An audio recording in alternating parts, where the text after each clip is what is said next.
drummers, hope you're well. Right, just a quick one about playing smoothly and efficiently on your hi-hat when you're playing your drum grooves. A lot of people message me and they say, you seem to be doing a technique where you're twisting your hand. Shout out to channel member Jim who asked that recently. Some people say, are you playing thumb on top? Are you playing, people talk about Germanic grip, German grip versus American grip versus French grip or French hand position. So I'll talk you through it. Generally speaking, I find myself most of the time, the majority of the time on the hi-hat, playing something that looks a bit like this.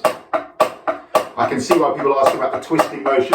I'm not really purposely doing that. But what I'm doing here a lot of the time is a technique that I've really settled on, which I feel is efficient and allows me to play at the speeds I want to play and make the music feel the way that I want to make it feel most of the time.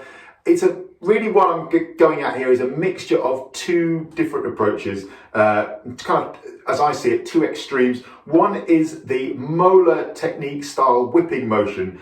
In the classic version of that, I think of that as a back of the hand facing up thing, Germanic position, so to speak. You probably know this already, but if Germanic position being back of the hand facing up, French hand position, sometimes called timpani grip, thumb on top, and then American being somewhere between those two things.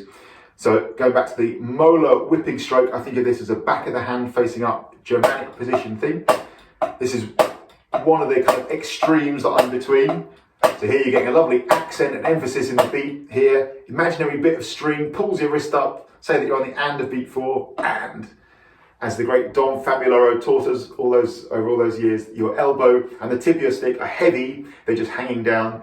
And then for the note on the beat, you're whipping the stick. That wave of energy goes down the forearm, through the wrist, through the stick. 1 and 2 and 3 and 4 and 1. Again, I think of that in the classic sort of back of the hand facing up. That's one extreme I feel like I'm between here. And the other one is completely different. This is now the thumb on top, playing with like finger control much more. So using your fingers at the back of your grip, your fulcrum here between your index finger and your thumb being the hinge, the fulcrum that makes it work at the front, and then your middle finger, ring finger, little finger being the fingers that help out and push your stick along each time.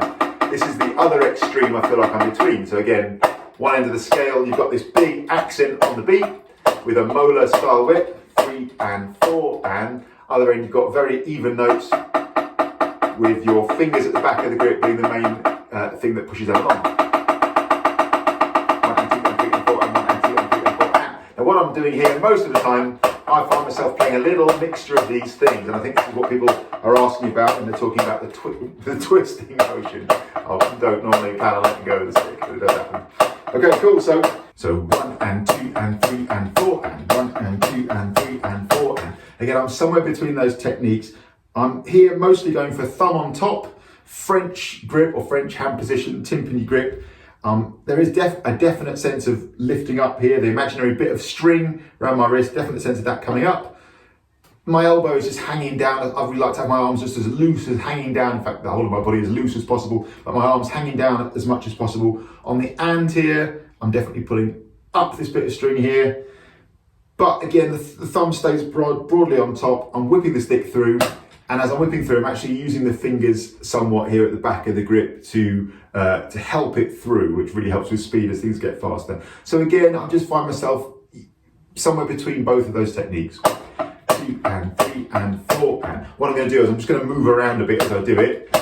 3 and 4 and. Hopefully you'll see it from a few different angles. 3 and 4 and 1 and 2 and 3 and 4 and 3 and 4 and. So this is the technique I find myself using most of the time, or more often than not. 1 and 2 and 3 and 4 and. And obviously there are times where you need to play busier things, faster things. 1 and 2 and 3 and 4 and 1 and 2 and 3 and 4 and 1 and 2 and 3 and 4 and. In that case, I'd bring the fingers in more. And there are times where you want perhaps a more aggressive, like emphasis on the beat. 2 and 3 and 4 and you're really laying in. At that point, I'll probably turn my hand over and have the back of my hand facing up some more. But again, to repeat, for my sort of go-to technique on the hi-hat, 1 and 2. My thumb is broadly on top. I'm doing a combination of that lovely whipping motion and fingers helping out the back, and that's what works for me. 1 and 2 and 3 and 4 and. Obviously here, if you're playing eighth notes, you're emphasizing somewhat on the quarter notes. 1 and 2 and 3 and 4 and 1 and 2 and 3 and 4 and 1 and 2 and 3 and 4 and if you're playing a 16th note pulse, for example, you're emphasizing on the 8th note, 1E and a 2E and a 3E and a 4E and a. If you're playing a shuffle, and 2 and 3 and 4 and 1 and 2 and 3 and 4 and 1 and 2 and 3 and 4 and 1, then you're emphasizing on the beat. And again, it really all depends on the music and the room you're in and the kit you're playing and the hi-hats you're playing and all the rest of it. But I also generally kind of default mode is shaft of the stick on the edge of the hi-hat, on the beat, on the emphasis, and tip of the stick on top on the notes in between. 1 and 2 and 3 and 4 and can't stress enough, this bit of the arm hanging down as loose as possible, and I'm somewhere between your classic molar whipping motion and then a classic straightforward like up and down finger control. So somewhere between those two things. 4 and 1 and 2 and 3 and 4. And thanks for watching, I hope that's helpful. Any questions, give me a shout. 3 and 3 and 4.